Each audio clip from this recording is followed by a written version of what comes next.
Hey, what's good, guys? Welcome to TNQVD, and this is the Moto G Turbo Edition.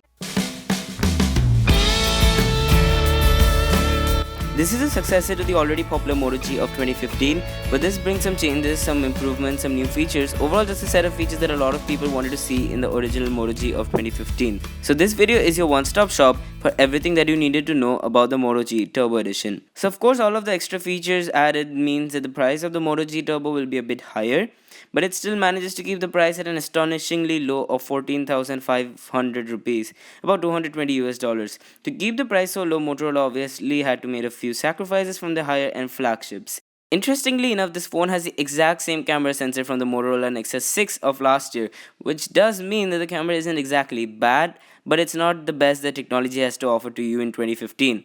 No 4K video and no optical image stabilization, but then again, you wouldn't expect it to. But it does, however, come with a dual tone flash to give it more natural colors in your photos when you actually use the flash. The pictures from this camera actually look kinda nice. They have good dynamic range and colors look pretty accurate.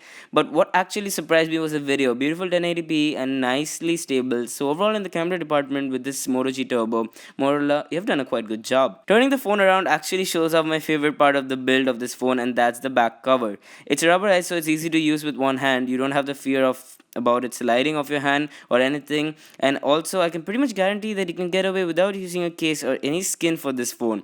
The back is removable, that's where you find your micro SD card slot and your dual SIM card slots.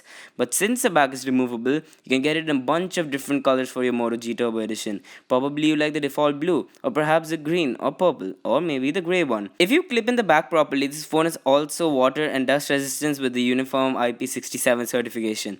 Coming back to the front. This is where Motorola saved all the money with this phone. This phone has a 720p LCD panel with a pixel density just under 300 ppi. It's not bad or anything, but with the price bump, I expected this to have at least a 1080p screen. Viewing angles and color reproduction is fine, but the key here is the price, all in the name of a sub $250 phone off contract. Moving down to the displays, again, one of the best features of this phone, front-facing speakers. Fun fact, this is the first phone I've owned that has a front-facing speaker. It's not stereo or anything, but it's miles ahead of anything backward or downward facing. The main story of this phone, however, is on the inside.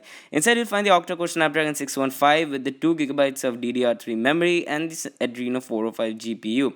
Performance is consistent, and even though it doesn't score that much on benchmarks, you really wouldn't notice any performance issues on the Moto G Turbo. So with the Snapdragon 615 in the Moto G Turbo Edition, you would be expecting that the phone gets quite hot while using it just casually. But no, in my testing, I was using Spotify, I was watching videos on YouTube, so it did not get that hot, but it was slightly a bit warm to the touch, but not actually a deal breaker if you ask me. But one area where Motorola did not bump the specs and where I'm extremely disappointed from the Moto G3 was the battery. The Moto G Turbo has the exact same 2470 mAh battery. And I've told this before, Motorola really knows what they're doing with the battery. This phone with normal use will last you a full day, no probs. Even if you have a heavy day, you could just pop the phone into the turbocharger and get 40 to 50% of battery within just 15 minutes of charge. I'm used to getting 4 to 5 hours of screen on time with my normal use, but that's with my normal use. I use school apps, I use Microsoft apps, I use Spotify, watch a lot of videos on YouTube. Yeah, but the phone is gonna last you pretty much no problem for a day. One downside to this, however, is because you're having a turbocharger, this will heat up a lot, but do not get scared of it. This is normal for any turbocharging phone. Aside from that, Motorola has added a few software enhancements. Double chopping the phone turns on your flashlight, and twisting the phone turns on the camera. This phone also comes with the active display, even though it's not an OLED display with no hit on the battery. If these features bother, you can obviously turn them off in the settings. Overall, this phone is a complete package for the price. It's almost like a bridge between the Moto X and the Moto G. It has LTE on both the SIMs, a good camera, a good display and battery, and of course the almost stock experience of Android 5.1.1 and hopefully Marshmallow very soon. So thank you guys so much for watching, and if you guys like this video, be sure to give this video a thumbs up and subscribe to this channel if you want to see more content like this. And Happy New Year 2016, and I hope you have a healthy and prosperous new year. And that's been it. Thank you so much for watching this one, and I'll catch you guys in the next one.